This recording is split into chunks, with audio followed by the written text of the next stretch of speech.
Hey guys, I am Chia, your CLAD PG mentor, and today I am going to tell you how you can crack CLAD PG, get into PSUs or your dream LLM college. That could be NLSIU Bangalore, and get your biggest dream possible, that is to work in the leading corporate firms. Now, this you can do in 9 months easily. So, just listen to this video. I'm not going to tell you how many days you should take for each and every subject, tell you how you can plan your studies in a way that you will 100% achieve success. Let's start, and I am going to divide this whole video in two parts. First is that I will tell you the pattern of the whole exam, plus इसके साथ ही मैं आपको बता दूंगी cut off. Second जो part है उसमें मैं आपको बताऊंगी सबसे पहले सिलेबस, एंड सिलेबस के बेसिस पे ही सब्जेक्ट वाइज प्लान. ठीक है, सब्जेक्ट वाइज प्लान अगर आप अच्छे से फॉलो करते हैं तो 9 मंथ्स में आपको क्लैड पीजी क्रैक करके पीएसयू भी मिल सकता है, एंड आप अपनी ड्रीम एनएलएसआईयू में भी जा सकते हो, एंड उसके बाद तो कॉर्पोरेट करियर एकदम टॉप नॉच हो सकता है. So don't wait to subscribe now and watch the full video. चलो लेट्स स्टार्ट. तो पैटर्न की सबसे पहले बात कर लेते हैं. बहुत इजी पैटर्न है. 120 क्वेश्चंस होते हैं.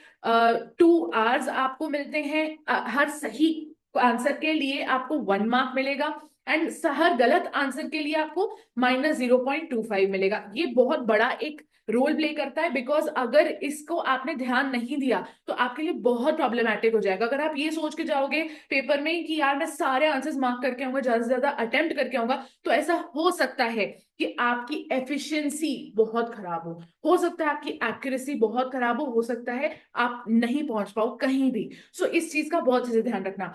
सबसे इंपॉर्टेंट बात यहाँ पे अब अपन कर लेते हैं कट ऑफ की. What is the cut off? तो कट ऑफ बहुत इजी है. 85 प्लस का अगर आप टारगेट करोगे तो आप पीएसयूज जा सकते हो. ये बेसिक है, मतलब पीएसयूज के लिए इतना होना नेसेसरी है. एक तरीके से आप समझ लो 85 प्लस इज द ब्रैकेट. ठीक है, यहाँ पीएसयूज के साथ साथ obviously you will get the chance to get into best NLUs. अगर आप चाहो तो आप अपनी पढ़ाई को बिना दांव पे लगाए एनएलयूज जा सकते हो. If you're a corporate kind of a person तो आपको कॉर्पोरेट जॉब्स भी बहुत अच्छी मिल जाएंगी, लेकिन 85 प्लस आपका थॉट प्रोसेस होना चाहिए. अब अगर आपको 85 प्लस लाना है तो एटलीस्ट 100 अटेम्प्ट करने पड़ेंगे, बल्कि 100 प्लस अटेम्प्ट करने पड़ेंगे. कट ऑफ फॉर एलएलएम तो सीधी बात है 60 प्लस आपको चाहिए टॉप 5 के लिए. चलो नेक्स्ट सेगमेंट पे आ जाते हैं. Totally that is syllabus. देखो, अगर तुम इस क्यूआर को स्कैन कर लो तो इस क्यूआर के बेसिस पे तुम्हें 100% पूरा सिलेबस मिल जाएगा. डिफरेंशिएट करके मिल जाएगा, किसका कितना वेटेज होता है वो सब चीजें मिल जाएंगी. तो सबसे पहले तो जाके इस क्यूआर को स्कैन कर लो एंड सिलेबस को चेकआउट कर लो. तो अब जब तुमने सिलेबस चेकआउट कर ही लिया है तो मैं इस पूरे सिलेबस को सिर्फ 2 पार्ट्स में डिवाइड करूंगी, and that is primary primary subjects and secondary subjects. ठीक है, प्राइमरी एंड सेकेंडरी का सिर्फ एक ही डिफरेंस है. प्राइमरी सब्जेक्ट नॉन नेगोशिएबल है, और तुम कोई भी एग्जाम दो एलएलएम एंट्रेंस का, तुम्हें ये सब्जेक्ट्स पढ़ने ही पड़ेंगे. That is constitution, crime. Crime वो दिन चले गए दोस्तों जब हम क्राइम के लिए आईपीसी सीआरपीसी एविडेंस पढ़ के बहुत खुश होते थे और बस उतना खत्म हो जाता था. अब वो दिन चले गए. अब हमको 6 सब्जेक्ट पढ़ने पड़ते हैं. बीएनएस बीएनएसएस बीएसए आपको पढ़ना ही पड़ेगा नॉन नेगोशिएबली. तो क्राइम कॉन्स्टिट्यूशन हो गया. आपको इवन कॉन्ट्रैक्ट भी इसी के अंतर्गत पढ़ना है. फैमिली लॉ आपका पढ़ना बहुत जरूरी है. फैमिली लॉ पढ़ लो. इसके अलावा फैमिली लॉ के अलावा इंटरनेशनल लॉ, जूरिस्प्रूडेंस. ठीक है, ये सारे जो हैं ये बहुत बेस आपका बनाते हैं. एज अ लॉयर आपको ये सब चीजें तो मतलब स्पेशली मालूम होनी चाहिए. अगर आपने ग्रेजुएशन किया है तो ये सब्जेक्ट्स तो आपके बहुत कंठस्थ तो बहुत अच्छे होने चाहिए. अदर देन दैट जो सेकेंडरी सब्जेक्ट्स हैं वो मोस्टली बिजनेस लॉ है, बिजनेस लॉज है. ठीक है, और इन सेकेंडरी सब्जेक्ट्स में ही अगर आप सिलेबस जाके ऊपर से चेकआउट करोगे तो क्राइम में भी ऐसी बहुत सारी चीजें हैं, जैसे पिनोलॉजी एंड विक्टिमोलॉजी, ऐसे करके बहुत सारे सब्जेक्ट्स हैं. लेकिन मैं अभी आपको बस बेसिक डिवीजन बता रही हूँ. तो इसमें बिजनेस लॉज आ जाते हैं, जैसे बैंकिंग लॉ, इसमें आ जाएगा आईबीसी, इसमें आईपीआर भी आ जाता है, इसमें कंपनी लॉ भी आ जाता है, इसमें ये सारे लॉ आ जाते हैं। जो ऐसा हो सकता है कि वेरिएबली सब जगह वेटेज डिफरेंट डिफरेंट हो, ठीक है। तो इसलिए इस चीज को थोड़ा सा आपको समझना पड़ेगा। इसलिए अब मैं आपको सब्जेक्ट वाइज स्ट्रैटेजी बता रही हूँ कि आपको कैसे पढ़ना है, क्या पढ़ना है, क्यों पढ़ना है। चलो, तो सब्जेक्ट वाइज स्ट्रैटेजी में हम बिल्कुल स्टार्टिंग से स्टार्ट करते हैं। अब मैं आपको, आप एक छोटे बच्चे नहीं हो कि मैं आपको ए लिखना सिखाऊंगी या बी लिखना सिखाऊंगी। मैं आपको सिखाऊंगी कि स्ट्रैटेजी कैसे बनाते हैं। स्टेप वन होता है स्ट्रैटेजी का कि आप पी वाई क्यू सॉल्व करो। कोई भी एक पीवाईक्यू पकड़ लो, लास्ट 5 इयर्स तक के पीवाईक्यू आराम से आपको मिल जाएंगे इंटरनेट पे। एंड आप बिल्कुल कोई भी तरीके का, किसी भी तरीके का एक्सक्यूज मत देना, मैं बिल्कुल नहीं सुनना चाहती हूँ। आप कैसे भी करके पीवाईक्यूज निकालिए, पीवाईक्यू सॉल्व करिए, बिना आंसर देखे पहले खुद सॉल्व करके देखिए। अपना कैलिबर समझिए कि आपने जो लॉ स्कूल में पढ़ाई की है, क्या उसके बेसिस पे कुछ भी हो सकता है। इस पीवाईक्यू को सॉल्व करने के बाद आपको समझ में आएगा कि आपको इस पीवाईक्यू को सॉल्व करने के बाद समझ में आएगा कि किस तरीके से बहुत डिफरेंट होता है। क्लैट पीजी का पेपर बहुत डिफरेंट होता है, क्योंकि इसमें पैराग्राफ्स आते हैं और पैराग्राफ्स के बेसिस पे क्वेश्चंस आते हैं। कभी कभी ऐसा होता है कि 12 पैराग्राफ्स आते हैं और उनके बेसिस पे 10 क्वेश्चंस आते हैं, या फिर तो 20 पैराग्राफ्स आएंगे और उन पे सब पे 6 क्वेश्चंस आएंगे। 24 पैराग्राफ्स आएंगे और उस पे सब पे 5 क्वेश्चंस आएंगे। तो इस तरीके से आता है। तो अगर जैसे फॉर एग्जांपल ये 10 क्वेश्चंस वाला आएगा, तो ऐसा हो सकता है कि ये 12 के 12 पैराग्राफ्स बहुत लेंदी हों, जिनको पढ़ने में आप थक जाओ, जिनको पढ़ने में आप परेशान हो जाओ।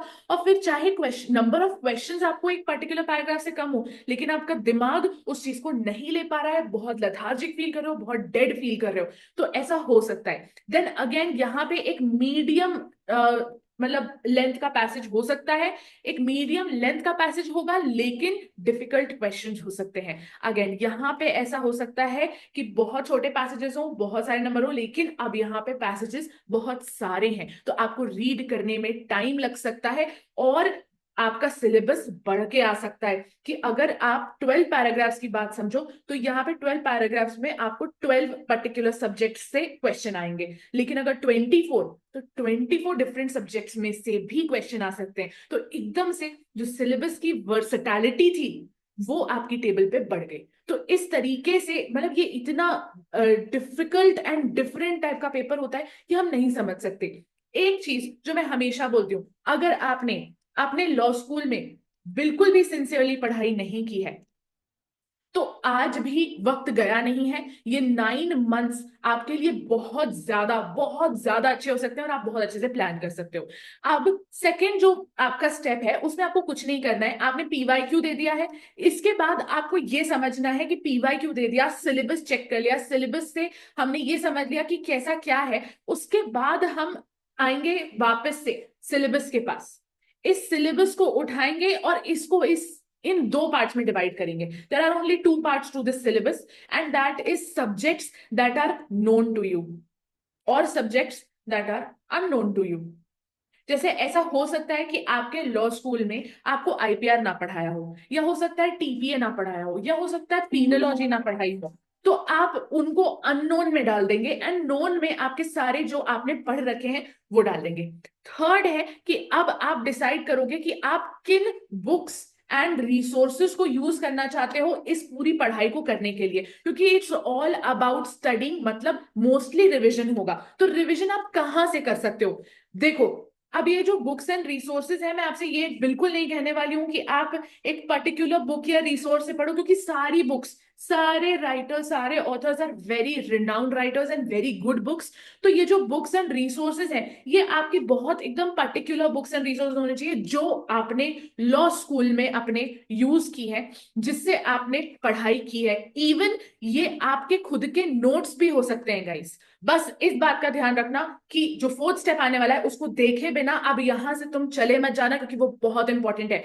जो फोर्थ स्टेप है वो ये है कि अब मैं आपको बताऊंगी कि आपको पर्टिकुलर सब्जेक्ट में पढ़ना क्या क्या है और कैसे पढ़ना है। तो फॉर एग्जाम्पल, आपने कॉन्स्टिट्यूशन उठाया एंड आप उसमें फंडामेंटल राइट्स पढ़ रहे हैं, ठीक है। तो फंडामेंटल राइट्स को अगर आप पढ़ रहे हो, तो सारे आर्टिकल्स आप एकदम परफेक्टली पढ़ोगे। आप इसमें ऐसा नहीं करोगे कि कुछ अभी पढ़ लेते हैं, कुछ बाद में पढ़ लेंगे जब टाइम होगा। नहीं, आपके पास बहुत टाइम है।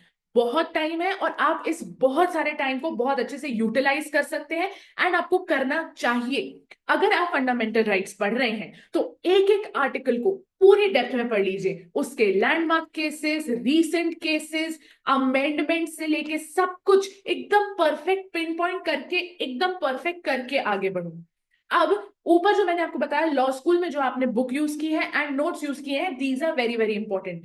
नोट्स को पहले पढ़ो और फिर उसके बाद एक बार रिसर्च कर लो कि इन नोट्स में क्या छूट गया है। ऐसा बहुत सारी जगह होंगी जहां पे आपको ऐसा लगेगा कि नहीं यार कुछ तो छूट रहा है, हो सकता है एक केस छूट गया हो, दो केस छूट गया हो, लेकिन उसके चक्कर में अगर कॉन्स्टिट्यूशन का क्वेश्चन छूट गया तो तुम्हें बहुत बुरा लगेगा, तुम एकदम टूट जाओगे। क्योंकि कॉन्स्टिट्यूशन में गलती करना बहुत बड़ी प्रॉब्लम है, क्योंकि अगर कॉन्स्टिट्यूशन गलत हो जाएगा तो जो अननोन सब्जेक्ट्स हैं, जैसे फॉर एग्जाम्पल आईपीआर तुमने कभी लाइफ में नहीं पढ़ा, उसके क्वेश्चंस जब गलत होंगे तो वहां पे भी तो नेगेटिव मार्किंग आएगी ना।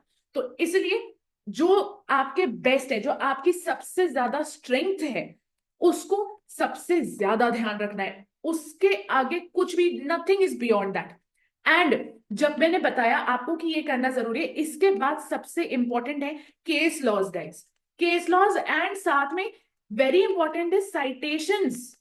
आप लोग साइटेशंस बिल्कुल भूल जाते हैं, बिल्कुल नील बटे सन्नाटा हो जाता है जब साइटेशन से रिलेटेड कोई भी क्वेश्चन आता है, क्योंकि डायरेक्ट क्वेश्चंस भी आ सकते हैं, व्हाट कैन वी से, करेक्ट। तो इसलिए साइटेशंस भी आ सकते हैं, साइटेशंस भी ध्यान रखो and landmark cases and recent cases भी पढ़ो। अब अगर तुम जानना चाहते हो कि केसेस को इन डेप्थ या अच्छे से कैसे पढ़ा जाता है, और ये भी जानना चाहते हो कि सब्जेक्ट वाइज डिफरेंट केसेस ऐसे कौन से हैं जो तुमको पढ़ना चाहिए, तो वो तुम जान सकते हो। लेकिन उसके लिए तुम्हें इस चैनल को सब्सक्राइब करना पड़ेगा, क्योंकि next video will revolve around all about cases and how to study cases for any law entrance exam. I'll see you next time. Until then, take care, but keep studying. You still have a lot of time. Make sure that you use this time really well. I'll see you next time. Bye.